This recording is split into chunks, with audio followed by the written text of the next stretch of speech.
오늘 성경 강림 주일입니다. 저희들 오늘 예배 가운데 찬양을 다 성령님 관한 노래들로 한번 골라봤습니다. 우리 예배 전에 찬양 좀 할까요? 우리 찬송가 191장 내가 매일 기쁘게 함께 찬양하며 예배의 자리로 조금 집중하며 나아가도록 하겠습니다.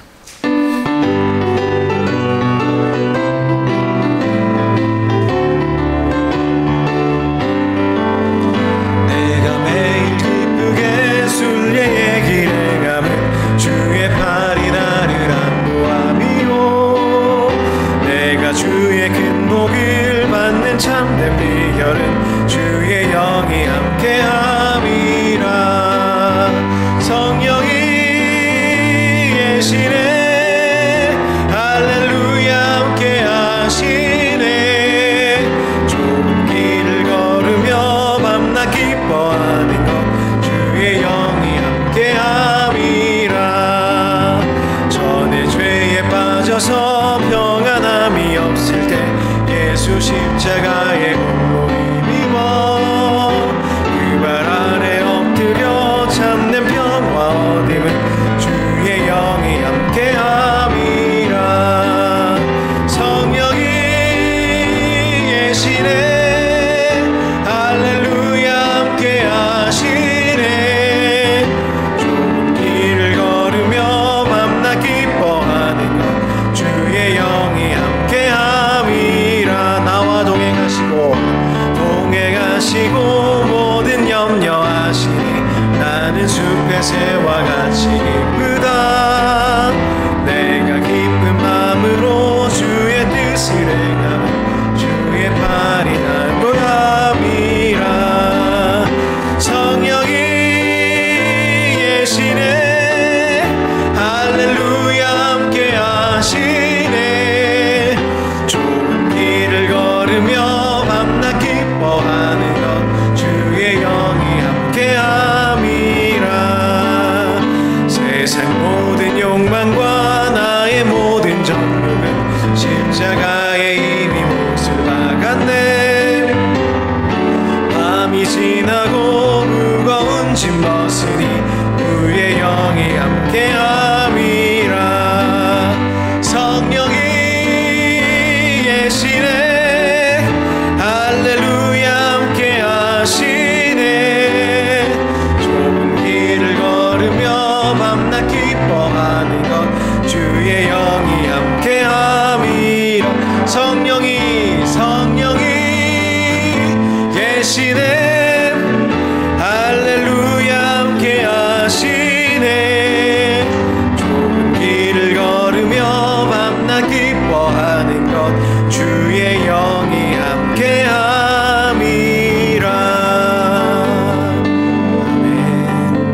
아멘. 밤낮 기뻐하는 것, 좀 정신 나간 사람들이나 가능한 거 아닌가 라는 생각이 분명히 듭니다. 그러나 성령께서 함께 하실 때에 인생의 어두운 가운데 걸어가도 우리 안에 영원한 기쁨 충만할 줄 믿습니다. 예배로 나간 우리 모습 참 기뻤으면 좋겠습니다. 그러나 동시에 나의 감정에 의존하는 것이 아니라 성령님께 의존하여 저희들 예배의 자리에 나아가면 좋겠습니다. 함께 찬양할까요? 성령 좋네. 허무한 시절 지낼 때 깊은 한숨 내쉴 때 그런 풍경 보시며 단식하는 분인데 고와 같이 너희를 버려두지 않으리. 내가 너희와 영원히 함께하리라. 다시 한번 할까? 허무한 시절 지낼 때 기쁜 한숨 내쉴 때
자유함이 없는 자 피난처가 되시는 성령님 계시네.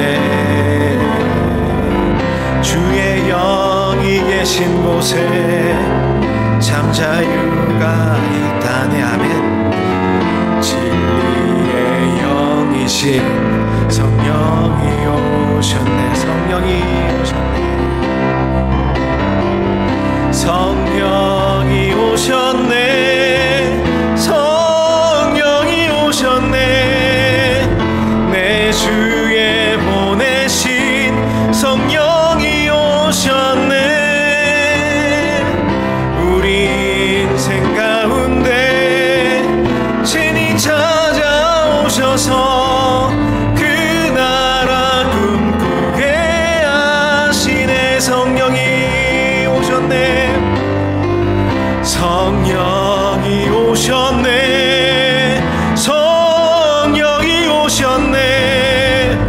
내 주에 보내신 성령이 오셨네. 우리 인생 가운데 친히 찾아오셔서 그 나라 꿈꾸게 하시네. 그 나라 향한 꿈꾸면서 우리 함께 예배 자리로 나아가겠습니다. 다 자리에서 일어나시지요. 주의 분들과 함께 인사하실까요? 잘 오셨습니다. 잘 오셨습니다. 사랑합니다. 축복합니다. 사랑의 나눔. 사랑의 나눔 있는 곳에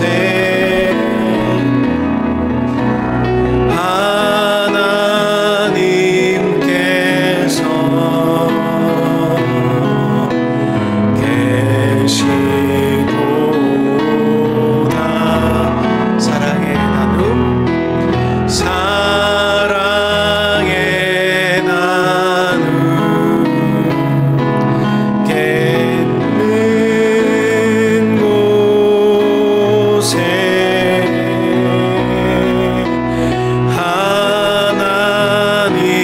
하나님께서 계시도다. 계시도다. 한 번 더 할까요? 사랑의 나눔. 사랑의 나눔 있는 곳에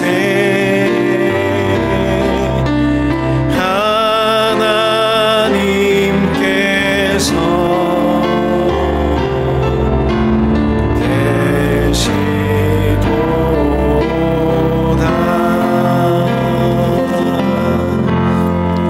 계시도다.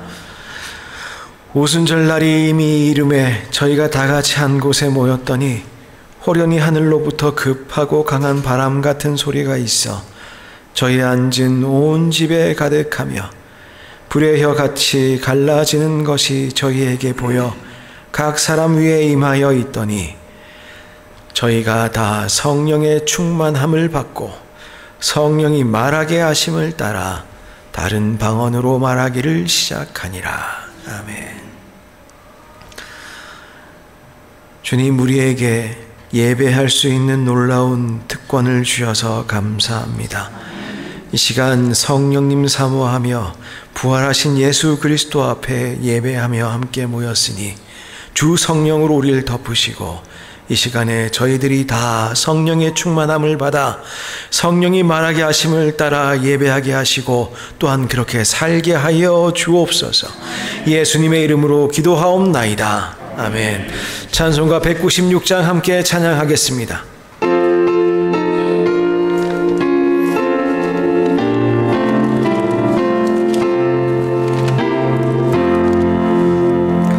성령의 은사를 나에게 채우사 주님의 사랑 곳마다 나 살게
주옵소서.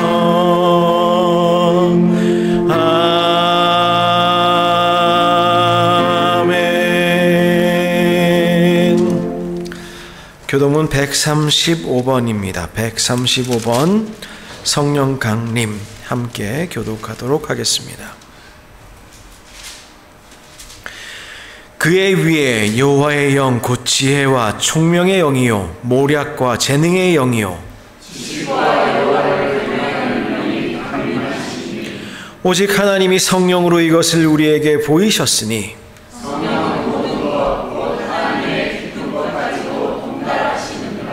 내가 아버지께 구하겠으니 그가 또 다른 보혜사를 너희에게 주사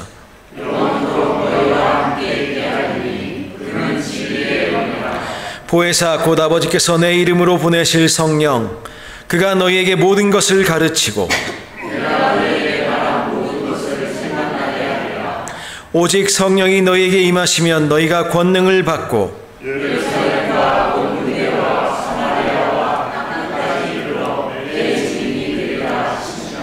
아멘. 함께 사도신경으로 우리의 신앙을 고백하겠습니다. 나는 전능하신 아버지 하나님 천지의 창조주를 믿습니다. 나는 그의 유일하신 아들 우리 주 예수 그리스도를 믿습니다.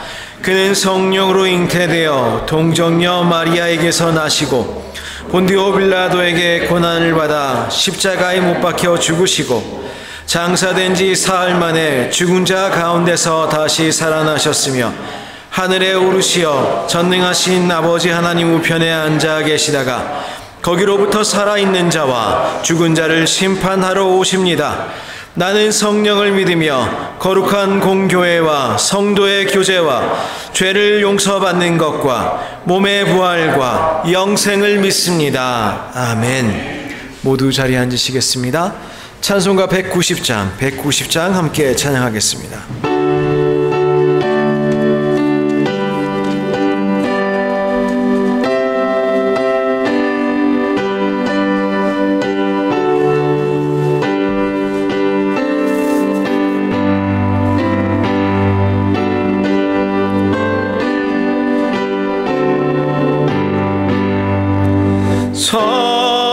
성령이여 강림하사 나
집사님 기도 인도하여 주시겠습니다.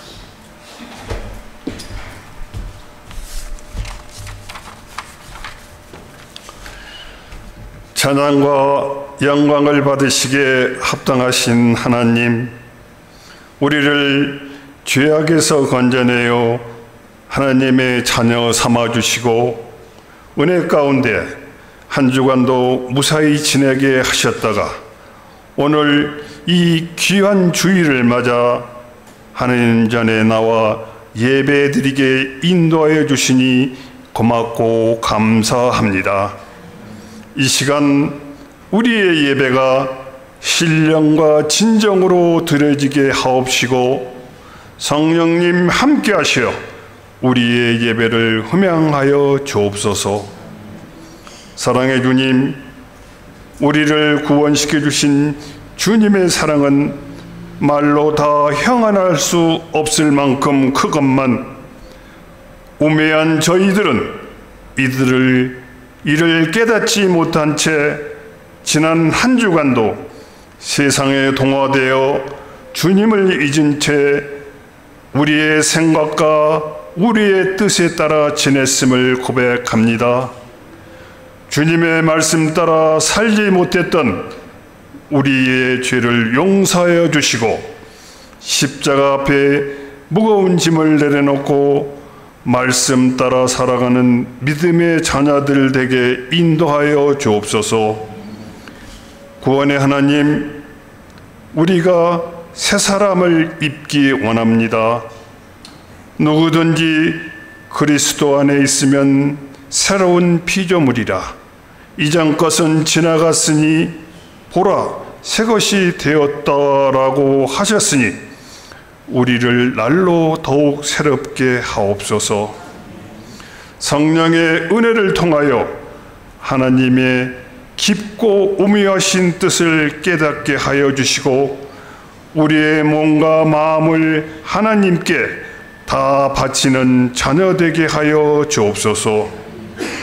사랑의 하나님, 오늘은 성령 강림 주일로 예배드립니다. 바라옵기는 우리가 성령을 힘입어 서로 용서하며 살기를 원하고 가족 간에 성도 간에 막힌 담들이 허물어지게 하여 주옵소서. 성령 충만함을 받아 날마다 새로운 삶을 체험하게 하소서. 성령 충만함으로 주님의 뜻을 분별하게 하시고 주님의 뜻을 이루어가게 하옵소서. 우리를 인도하시는 하나님의 섭리를 기다리고 기대하는 믿음을 갖기를 원합니다. 성령의 은혜를 통하여 은사가 충만하여 주님의 일을 하기에 부족함이 없도록 도와주옵소서. 또 말씀을 마음판에 새기며 살게 하옵시고 성령 충만함 속에 우리의 모습과 삶이 우리 구주 예수 그리스도를 닮아가게 하옵소서. 우리를 인도하여 주옵소서. 오늘 또 예배를 통하여 주님의 은혜를 체험하게 하여 주시리라 믿으오며 우리 주 예수 그리스도의 이름으로 기도드리옵나이다. 아멘.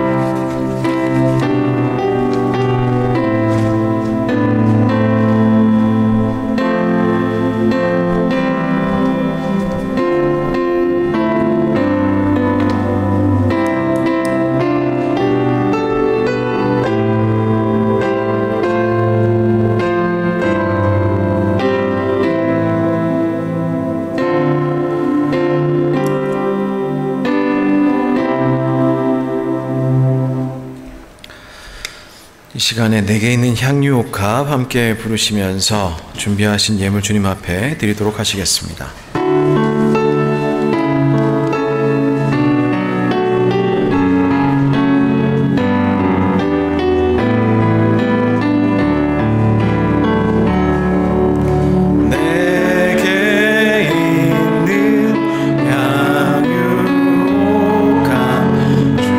주께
새로운 도전 허락하여 주심을 감사드립니다.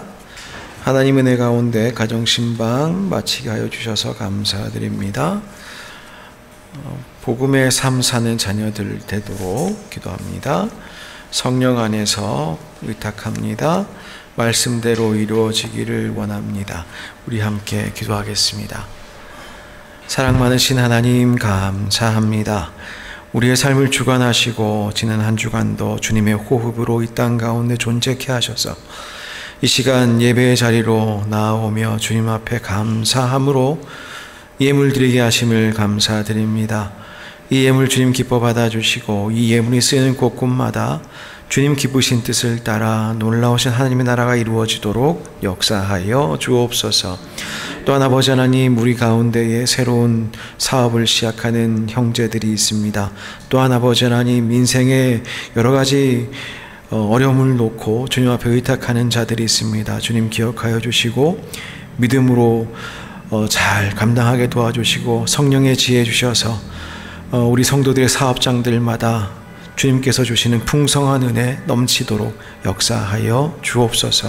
아버지 하나님, 또한 각 가정들마다 동일한 은혜 허락하여 주실 줄 믿습니다.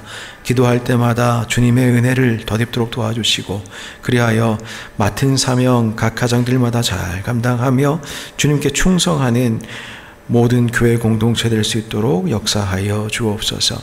눈물로 기도하는 제목들 주님 응답하여 주시고 위로하여 주시고 힘을 내도록 주님 역사하셔서 모든 환경 속에서도 오직 주님의 뜻을 따라 주님께 의탁하며 참으로 지혜로운 청지기 같은 자들로 살 수 있도록 인도하여 주옵소서. 예수님의 이름으로 기도하옵나이다. 아멘. 네, 교회 소식 전하도록 하겠습니다. 아름다운 교회 오신 여러분들 주님의 이름으로 환영하고 또한 축복합니다. 오늘 성령 강림 주일입니다. 우리 함께 찬양만 드리는 것이 아니라 찬양만 성령에 관한 것을 하는 것이 아니라 저희들 마음속에 성령님을 향한 갈망으로 이 시간 예배에 더욱더 나아가면 좋겠습니다. 대신방 6월 동안 진행 중에 있습니다. 위하여 기도하여 주십시오. 오늘 2부 예배 후에는 운영위원회가 있겠습니다. 특별히 이번 달에는 재직회가 있으니 운영위원회 잘 모여주시고 함께 의견 잘 나눌 수 있었으면 좋겠습니다. 7월 첫째 주일은 아름다운 교회 창립 주일입니다. 예배 후에 바로 음악회를 저희들끼리 한번 나눠보고자 하는데요. 잘 준비하여 주시고 또한 기도로 준비하여 주시면 좋겠습니다. 6월 마지막 주일 2부 예배 후에는 재직회가 이 자리 본당에서 있도록 하겠습니다. 우리 모든 직분 받으신 분들께서는 기억하여 주시고 다 모이셔서 함께 교회를 위한 모임을 나누는 것을 함께 꼭 참여하여 주시면 감사하겠습니다. 특별히 상반기 재정감사, 그래서 다음 주부터 2주간 재직회 전까지 2주간 동안 진행되게 되겠습니다. 각부 부장님들께서는 다음 주까지 감사 자료를 완성하셔서 제출하여 주시면 저희 감사가 그렇게 어렵지는 않습니다. 수고하시는 것은 분명합니다만은 잘만 제출해 주시면 어려울 일이 별로 없습니다. 2주 동안 잘 진행될 수 있도록 하여 주시면 좋겠습니다. 그 외의 내용들은 주보를 참조하여 주십시오. 오늘 주신 하나님의 말씀 함께 살펴보겠습니다. 사도행전 2장의 말씀입니다. 사도행전 2장 1절로부터 4절까지의 말씀입니다. 사도행전 2장 1절로 4절까지의 말씀, 이 말씀을 이미 권사님께서 봉독하여 주시겠습니다.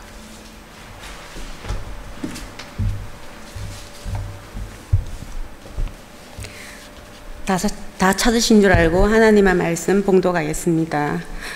오순절 날이 이미 이름에 그들이 다 같이 한 곳에 모였더니 호련히 하늘로부터 급하고 강한 바람 같은 소리가 있어 그들이 앉은 온 집에 가득하며 마치 불의 혀처럼 갈라지는 것들이 그들에게 보여 각 사람 위에 하나씩 임하여 있더니 그들이 다 성령의 충만함을 받고 성령이 말하게 하심을 따라 다른 언어들로 말하기를 시작하니라.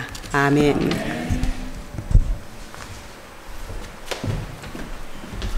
네, 함께 기도하겠습니다. 사랑의 하나님 감사합니다. 이 시간 저희들 말씀 앞에 함께 모였습니다. 이 말씀으로 우리를 새롭게 하여 주옵소서. 예수님의 이름으로 기도드립니다. 아멘. 네, 한 주간 또 평안하셨습니까? 저희들 오늘 예배로 모여서 성령 강림 주일 예배로 드리고 있는데요. 이 가운데 저희 특별히 오늘 성령의 충만함이라는 제목으로 저희들 주님의 말씀 상고해 보고자 합니다. 기독교인에게 제일 필요한 게 뭘까? 이제 그런 생각해 봅니다. 성경 지식도 분명히 필요하고요. 또 교회 생활하기 위해서는 뭐 여러 가지 또 재주도 좀 필요한 부분이 없지 않아 있는 것 같습니다. 그런 것 같기도 하고. 근데 핵심적으로 생각했을 때에 성령 충만하면 좋겠다. 그 생각을 늘 하게 됩니다. 우리의 믿음 어떻게 유지하는가? 내 힘으로 되는가? 안 되더란 말이죠. 그럼 내가 교회를 어떻게 섬기면 좋겠는가? 물론 내가 가진 것으로 섬깁니다마는 또 그걸로 안 되더란 말이죠. 그럼 언제 내 안에 또 기쁨이 있는가? 기쁨이 있을 때가 분명히 있는데 그것도 어떻게 그렇게 가능한가?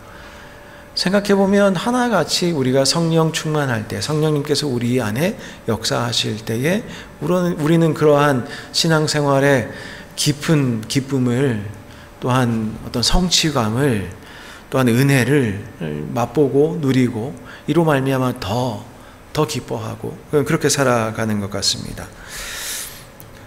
오늘 저희들 이 말씀 오순절 사건이죠. 그러니까 성령 강림 주일이니 성령께서 강림하시는 순간의 첫 장면, 성령께서 강림하시는 순간의 장면을 저희도 오늘 본문의 말씀으로 잡아보았습니다. 그러면서 저희들 지난주에 그런 이야기 했는데요. 교회는 어떤 곳인가? 어떻게 하면 하나님의 전이 되는가? 우리의 육신이 언제 성령의 전이 되는가? 성령께서 계셔야 된다는 것이죠. 궁극적으로는 우리가 성도로 살아가는 것, 교회로 존재하는 것, 이 모든 것들이 성령께서 계실 때, 성령께서 우리 안에 계실 때 가능하다라는 것인데, 그 사건을, 교회의 시작점을 저희들 다시 한번 바라보면서 교회는 그러면 어떤 공간이고 또 성도들의 책임은 어떤 책임들이 있겠는가, 성령으로 사는 사람들 어떤 사람들이겠는가 한번 같이 이야기를 나눠보고자 합니다. 예전에 에스라 파운드란 사람이 그 소식이라는 것, 정말 좋은 소식이라는 것은 다음과 같은 특징이 있습니다 라는 이야기를 했어요. 무슨 이야기냐면 계속 뉴스로 남는 뉴스. 그러니까 들어도 계속 좋은, 그게 진짜 좋은 소식이라는 거죠. 할아버지가 되신 분들 여기 몇 분이나 계신지 모르겠는데, 이제 할아버지들은 이제 손주가 났다는 소식,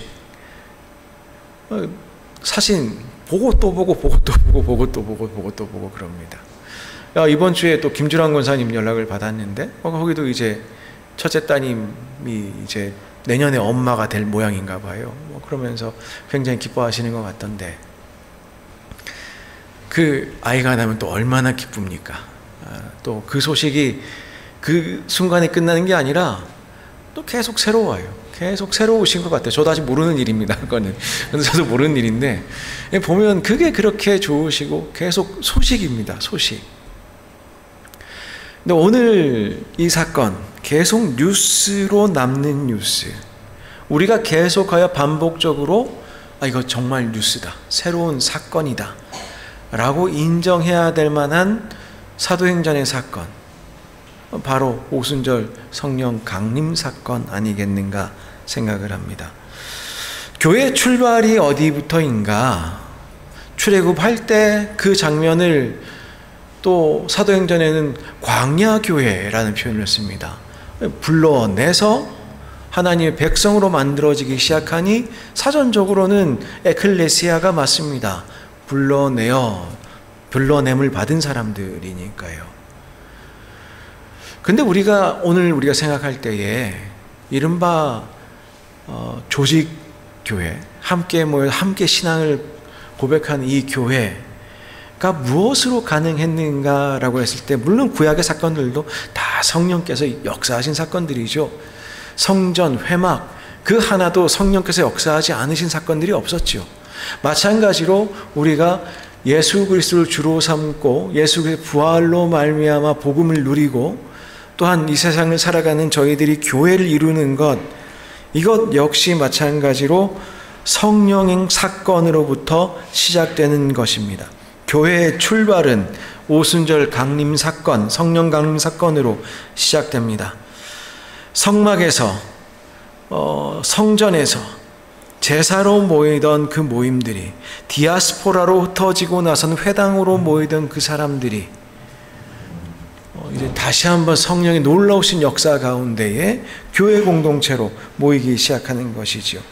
부활하신 주님의 증인된 사람들이 모이는 공동체, 성령 공동체, 바로 그것이 교회인 것입니다.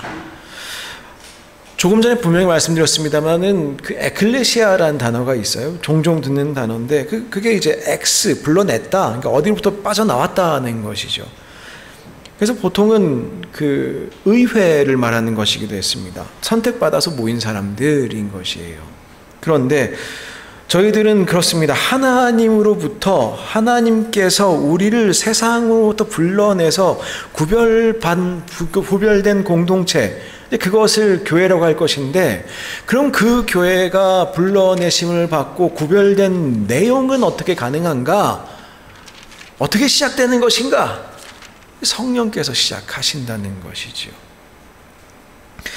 그러므로 교회의 개념은 건물도 아니고, 지난주 우리 생각했습니다만 건물도 아니고 율법에 의한 어떤 방식의 제사 형식이나 예배의 절차 그 자체에도 교회의 모습이 있지는 않습니다.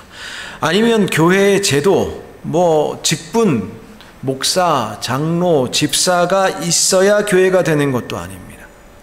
오직 하나님께로부터 부르심을 받아 성령 강림 사건을 통해서 부르심을 받은 그 사람들, 성령에 의하여 하나된 공동체를 이루게 된 사람들, 이 사람들을 우리는 교회다라고 볼 수 있겠습니다. 이런 의미에서 교회는 분명히 성령의 공동체입니다. 저희들은 교회는 다양한 사역들을 감당해야 하고 또 이 일들로 이 세상 가운데에 우리를 보내신 이유를 감당하고 또 이를 위해서 헌신해야 합니다. 그러나 교회는 어떤 이익 집단도 아니고 정치 집단도 아니고 자선기관도 더더욱 아닙니다. 분명히 하나님 나라의 확장을 위해서 정치, 경제, 사회, 문화, 예술, 교육의 모든 영역에 있어서 교회는 책임이 있습니다마는 그것은 성령 안에서 성령께서 부르시는 대로 움직여가는 생명력을 가진 유기적 기관으로서 우리가 이루어야 될 또는 헌신해야 될 책임, 사명인 것이지 그것 자체가 목적은 아닙니다. 교회는 살아 움직여야 하고 생명체여야만 하고 이 생명의 역사를 위해서 성령께서 우리에게 반드시 계셔야 합니다. 아무리 세월이 흐르고 시대가 바뀌고 새로운 세대가 온다 할지라도 교회의 본질은 동일합니다. 예배의 모습이 바뀔 수 있어요. 아마 종교개혁자들이 저희가 드리는 예배의 모습을 보면 저게 교회인가 할 것입니다. 1세기 교회의 성도들이 종교개혁자들의 예배를 보면 저게 예배인가 싶어 할 겁니다. 분명히 변화가 있습니다. 그러나 그 모든 외부적 변화 속에서도 변화하지 말아야 될 것 하나 있으니 교회는 성령도 시작한다는 것입니다. 따라서 성령의 역사가 아니라 인위적인 방법으로 우리는 교회를 이룰 수 없습니다. 우리는 분명히 인간이 모인 집단입니다. 그러나 교회는 우리 안에서 역사하시는 성령님의 임재하심이 계셔야 교회로서의 생명이 시작되는 것입니다. 그러기에 교회는 분명히 사람의 모임입니다만 신비로운 영적인 공동체입니다. 마치 가지가 원줄기에 붙어 있어야 생명력을 가지는 것처럼 우리 교회 공동체는 성령의 충만함이 있어야 그래야 비로소 그리스도의 몸에 붙어 있는 가지로서 역할을 할 수 있는 것이죠. 그래서 어떤 프로그램으로도 어떤 기구나 어떤 제도의 개선으로도 우리는 순간적인 교회의 부흥을 기대할 수는 있겠습니다만은 분명히 한계가 있습니다. 궁극적으로는 성령께서 인도하지 않으시면, 성령께서 우리 개개인을 역사하지 않으시면 그 어떤 것으로도 교회가 교회되지 않습니다. 마찬가지로 우리 각 개인에게도 우리가 다른 척할 수 있습니다. 변화된 척할 수 있습니다. 그러나 참으로 새 사람이 되는 변화의 역사는 성령께서 역사하지 않으시고는 이루어지지 않습니다. 많은 분들이 가끔가다 이야기합니다. 한국 교회 요즘 너무 감정적으로 흘러가는 거 아니냐, 예배가 너무 소란스러운 거 아니냐. 처음에 방금 전에 말씀드린 것과 마찬가지로 어떤 사람들은 감성적일 수도 있습니다. 어떤 사람들은 조금 더 감정적으로 반응할 수도 있고, 어떤 분들은 조금 더 이성적으로 반응할 수도 있습니다. 근데 어디에 반응하느냐, 무엇 때문에 반응하느냐, 성령께서 하시는 그 말씀을 듣고 성령께서 우리 안에서 일으키시는 역사를 따라서 성령 앞에 겸손히 우리를 내려놓을 때 그 모습이 조금 달라도 교회는 하나의 교회를 이룰 수가 있는 것입니다. 요엘 선지자는 이렇게 말했습니다. 말세의 성령을 믿는 자들에게 물 붓듯이 부어주겠다. 성령께서 그렇게 하실 것이다 라고 약속하였습니다. 이렇게 이 말씀이 되어 있지요. 그 후에 내가 내 신을 만민에게 부어주리니 너희 자녀들이 장래일을 말할 것이고 너희 늙은이는 꿈을 꿀 것이고 너희 젊은이는 이상을 볼 것이며 그때 내가 또 내 신으로 남종과 여종에게 부어줄 것이며 내가 이적을 하늘과 땅에 베풀리니 곧 피와 불과 연기 기둥이다. 그렇게 요엘서에 말씀이 되어 있습니다. 뿐만 아니라 오늘 저희가 본 사도행전 2장의 사건 이후에도 이 말씀을 인용하여서 베드로는 설교를 하게 됩니다. 주님께서 부어주신다는 것, 바로 성령님을 부어주신다고 하십니다. 그 성령을 우리에게 부으실 때 그때야 우리는 비로소 움직일 수 있는 교회의 능력을 가지게 됩니다. 성령을 부어주신다는 것은 하나님의 능력을 부어주신다는 것을 의미하기도 하지요. 성령은 하나님의 능력으로 나타나기도 합니다. 성령은 지혜의 영입니다. 진리의 영입니다. 이 성령을 믿는 자들에게, 자녀들에게, 늙은이들에게, 젊은이들에게 부어주신다고 하셨습니다. 이런 능력으로 채워주신다는 것을 의미합니다. 그런데 하나같이 다른 말을 하는 것 같은데, 장래일을 말한다, 꿈을 꾼다, 이상을 본다, 사실은 동일한 현상 같아 보입니다. 우리에게 나타나는 모습들이 조금 다르게 나타날 수도 있겠습니다. 아까 말씀드렸듯이 어떤 사람은 조금 더 지적으로, 어떤 점은 조금 더 감성적으로, 어떤 교회는 좀 다른 모습으로, 다른 교회는 좀 다른 모습으로. 이단이 아니라면요, 괜찮습니다. 성령께서 인도하시는 것이라면 우리는 의지하고 나아갈 수 있습니다. 근데 그 능력을 부어주실 때에 그 사람들에게 나타나는 모습은 무엇이냐? 이 죄의 세력의 지배를 받는 것이 아니라 그 속에서 우린 부르심을 받은 하나님을 따라서 우리는 놀라우신 다른 세상을 볼 수 있는 능력을 가지게 된다는 것입니다. 꿈을 꿉니다. 장래일을 말합니다. 이상을 봅니다. 오늘 본문은 굉장히 인상적인 장면으로 마무리를 짓습니다. 성령 충만함을 받고 성령이 말하게 하심을 따라 다른 언어들로 말하기를 시작했다고 이야기합니다. 이것이 교회의 시작이었습니다. 성령께서 충만하게 우리에게 임하실 때에 그러면 교회는 어떤 변화가 일어나느냐? 말하기 시작합니다. 그런데 내가 하고 싶은 말을 하는 것이냐? 아니요. 성령께서 하라 하신 말씀을 합니다. 그리고 그 말은 소통이 되는 말입니다. 다른 말로도 다른 언어로도 이루어집니다. 성령께서 하시는 게 크게 한 두 가지 정도가 있겠죠. 소통하는 방법을 주시고 소통하는 내용을 주십니다. 근데 그 내용이 뭐냐? 사도행전 2장에서도 이어지는 이야기들을 보면은 예수님의 부활, 너희들이 예수님을 죽였다. 그러나 하나님께서 그를 살리셔서 주와 왕이 되게 하셨다. 그것이 설교의 핵심들이었습니다. 성령이 아니고선 할 수 없는 것들이 있는데, 교회가 다른 능력으로 이것저것 다 할 수 있어도 다른 기관이 할 수 없는 것 하나가 있는데, 그게 뭐냐? 성령이 임하실 때 교회가 해야 되는 것, 성령이 임하실 때 성도들이 해야 되는 것, 여러 가지 섬김할 수 있는데 그 가운데서 핵심적으로 해야 되는 건 뭐냐? 바로 예수를 주로 시인하는 것입니다. 이들이 말을 하기 시작했다고 합니다. 무슨 말을 했느냐? 아까 말씀드렸듯이 예수가 주다라고 말을 한 것이죠. 로마서 10장 9절에서 10절 사이에 이런 말씀이 있습니다. 네가 만일 내 입으로 예수를 주로 시인하며 또 하나님께서 그를 죽은 자 가운데서 살리신 것을 내 마음에 믿으면 구원을 얻으리니 사람이 마음으로 믿어 의에 이르고 입으로 시인하여 구원에 이르게 되느니라. 우리 이 말씀 보면서 그런 생각합니다. 아, 그렇죠. 마음으로 믿고 의에 이르고 입으로 시인하고 구원에 이릅니다. 그런데 뭘 믿냐? 내용이 베드로와 바울이 똑같아요. 예수님을 주로 시인하는 것, 그리고 예수님이 부활하셨다는 것.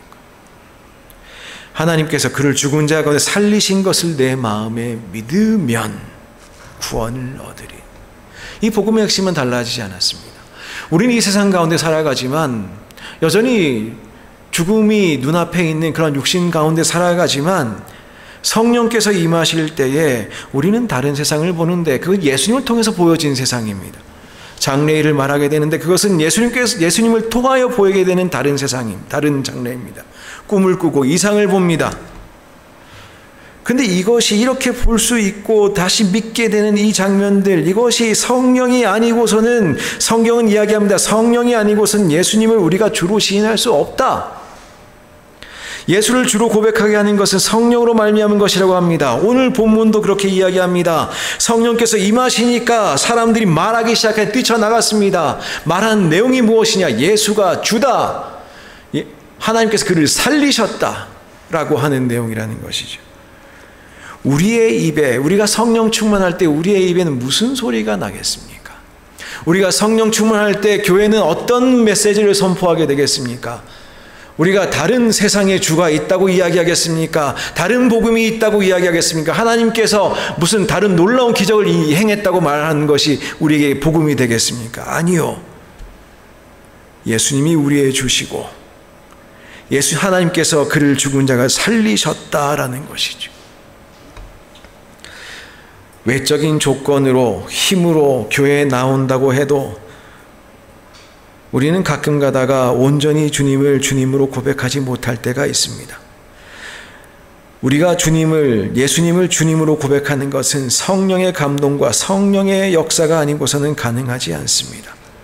세상의 어떤 지식으로도, 어떤 권위로도, 어떤 사람의 권면으로도 우리는 예수님을 나의 주님으로 고백할 수 없습니다.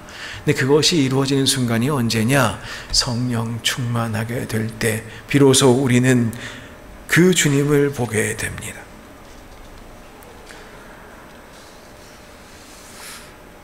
오늘날 교회에 나가는 사람들이 많습니다. 예수를 믿는다고 하는 사람들도 많습니다. 그러나 참으로 우리가 우리의 고백의 내용이 무엇인지, 그것이 성령 충만하여 나오는 고백이신지 다시 한번 들여다보아야만 합니다.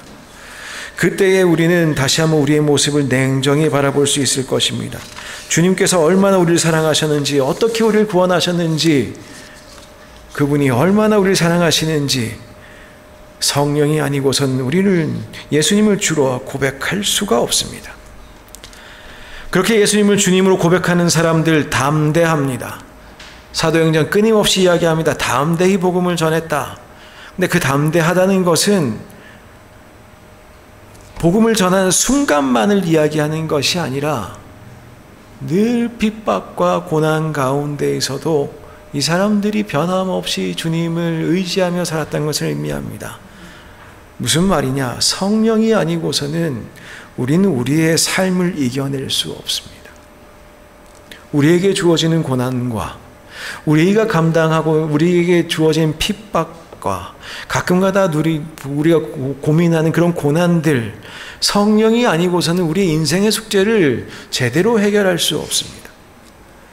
사도행전 7장 55절 60절에 스데반의 이야기가 나옵니다. 스데반이 성령이 충만하여 하늘 우러러 주목하여 하나님의 영광과 및 예수께서 하나님 우편에 서신 것을 보고 말하되 보라 하늘이 열리고 인자가 하나님 우편에 서신 것을 보노라 한데 사람들이 뛰어들어서 귀를 막고 그를 성 밖에 내치고 돌로 쳤다. 그 이야기가 사도행전 7장에 있지 않습니까? 성령이 충만합니다.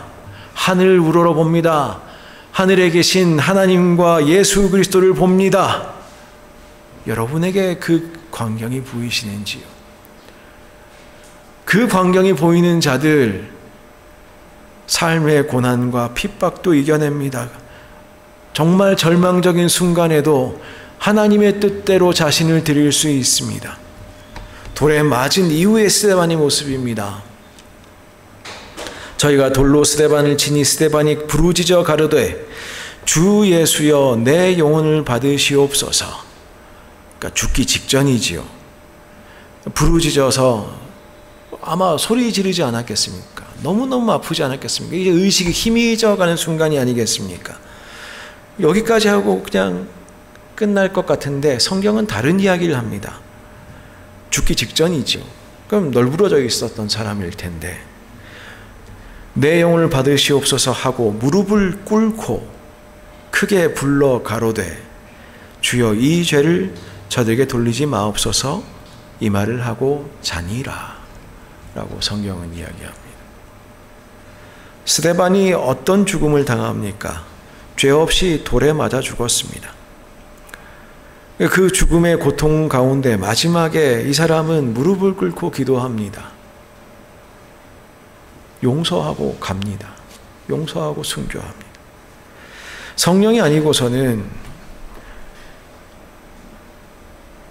우리의 삶에 우리가 가끔 당하는 억울함, 이 세상에 그런 일들이 사실 우리 말고도 참 많죠.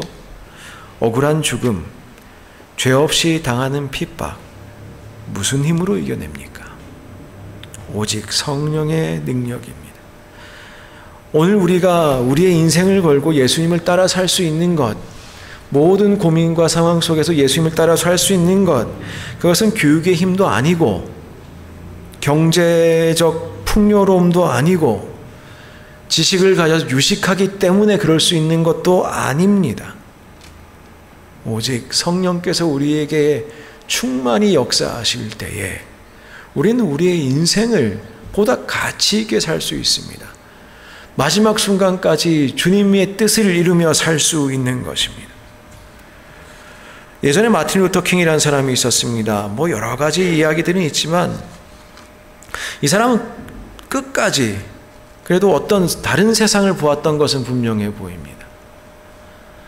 이 사람에게 어렸을 때에 백인 친구가 있었다고 그래요. 그런데 6살이 되자 당시 법에 따라 흑백 분리의 법이죠. 동네에 같이 친구로 지내다가 이제 다른 학교를 가야 되는 거예요. 자기는 흑인이니까 흑인 학교를 가야 되고 백인 친구는 백인 학교를 가는 거죠. 그럼 흑인 친구들끼리 모여있고 백인 친구들끼리 모여있으면 예전에 백인 친구였던 친구가 변하기 시작합니다. 예전에 분명히 친했는데 이제는 더 이상 친구가 될 수가 없는 거예요. 심지어 그 아버지가 이제 이야기했다고 그럽니다. 이제 더 이상 흑인들이랑 놀지 말아라. 마틴 루터 킹이 6살인데 어머니한테 달려왔습니다. 어머니가 그렇게 말씀해 주셨다고 그래요. 눈물을 닦아주면서 인종차별의 현실을 다 들려주고 덧붙여 몇 가지 당부를 하는데 그렇다고 백인의 스스로 뒤진다고 생각해서는 안 된다. 잊지 말아라. 너는 누구에게도 뒤떨어지는 사람이 아니다. 그렇다고 백인을 미워해서도 안 된다. 마틴아, 그런 백인을 사랑하는 것이 우리 기독교인의 의무다. 이 6살짜리 그것을 얼마나 이해했을지는 모르겠습니다. 근데 그래서 그랬는지 이 사람은 후에 사랑과 용서와 비폭력을 통한 저항을 강조했습니다.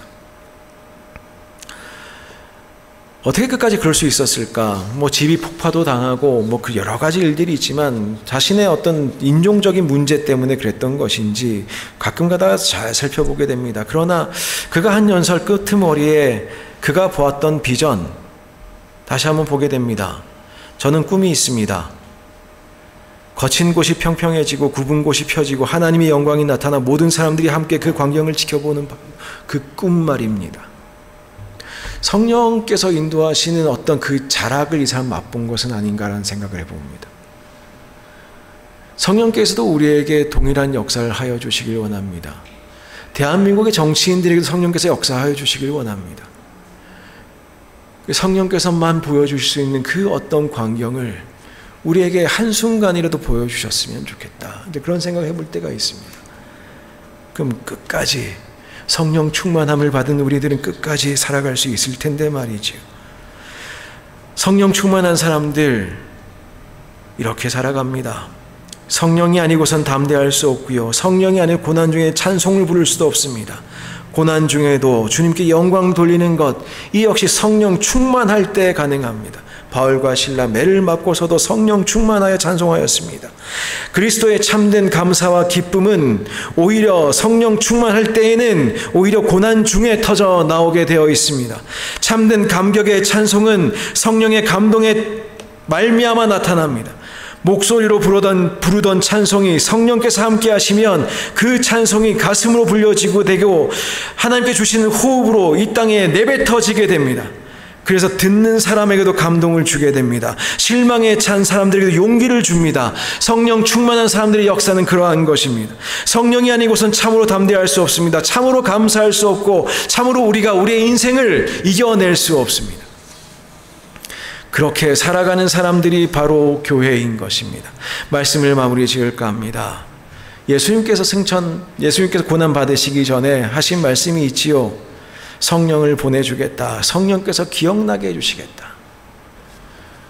우리의 인생이 어떻게 늘 기쁘겠습니까? 어떻게 늘 평안하겠습니까? 그러나 성령과 함께하는 사람, 분명히 우리에게도 좌절의 순간이 있고 고난의 순간이 있고 영광의 순간이 있을 텐데 그 모든 순간에서 성령께서 우리에게 기억나게 하여 주십니다. 나의 상황은 이렇고 또 내가 뭐 잘한 것도 있을 수도 있어요. 가끔마다 심판이라는 것이 조건적이라는 생각을 해보게 됩니다. 잘하면 칭찬받고 못하면 심판받고. 그런데 거기에 머무르게 되면 우리 하나님 사랑 제대로 모르는 것이지요. 성령님이 그걸 기억나게 해주십니다. 하나님의 사랑이 내가 나의 죄된 이 상황 속에서도 우리 사회의 어떤 순간에서도 하나님 주신 비전으로 살아가는 사람, 성령께서 기억나게 하여 주시고 하나님의 사랑이 무조건적인 사실을 기억나게 하여 주신 성령의 도움을 받을 것입니다. 이번 한 주간도 저희들 교회로 살아갑니다. 하나님의 전으로 살아갑니다. 각 개인들께서는 또한 이 세상 가운데 빛과 소금으로 살아가실 것입니다. 어떻게 가능하냐? 성령님의 충만함을 받으십시오. 그래서 성령께서 말하게 하심을 따라 이번 한 주간 동안 말하고 사십시오. 행동도 성령님께서 행동하게 하심을 따라 행동하십시오. 그때에 우리는 우리의 말과 행동을 통해서 그리스도께서 주되심과 이 세상 가운데서 부활의 복음이 전파될 수 있음을 분명히 드러내며 살게 될 것입니다. 함께 기도하겠습니다. 하나님 감사합니다. 우리들 위에 급하고 강한 바람 같은 소리로 마치 불의 혀가 갈라지는 것 같은 것들이 나타나게 도와주셔서 아버지 하나님, 우리로 하여금 다 각각 성령의 충만함을 받아 성령님의 인도하심을 따라 교회를 이루고 또한 성도의 삶을 살아가도록 역사하여 주옵소서. 우리로 하여금 우리의 심령을 주님께 맡기게 하시고 그래서 주님께서 원하시는 대로 말하게 하심을 따라 행동하게 하심을 따라 인생 살아갈 수 있도록 도와주옵소서. 예수님의 이름으로 기도하옵나이다. 아멘. 모두 자리에서 일어나서 함께 결단의 찬양 부르겠습니다.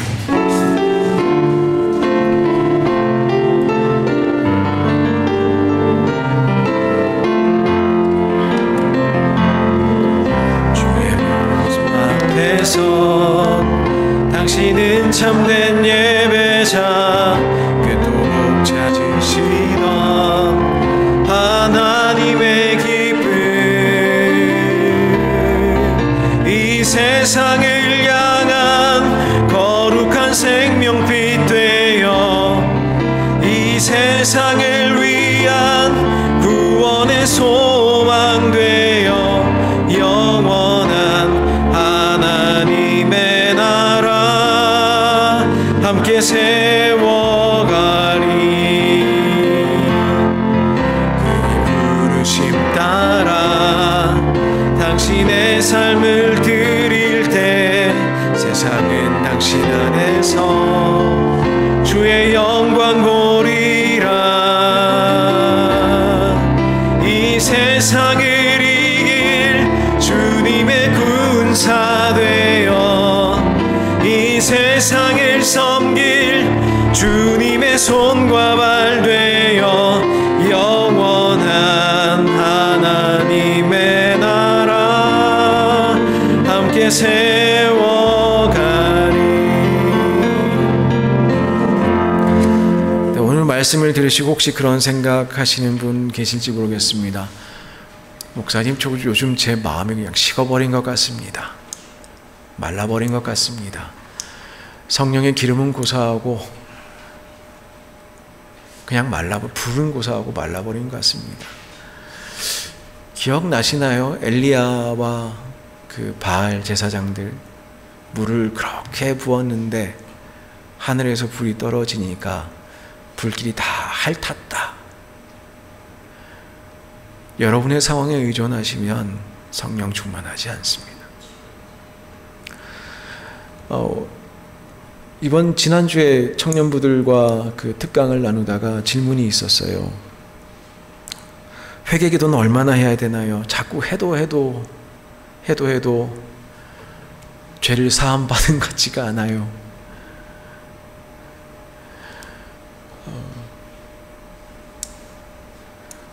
예전에 팀켈러 목사님이 이제 그런 말씀을 하신 적이 있습니다. 그래서 예수님이 오셨습니다.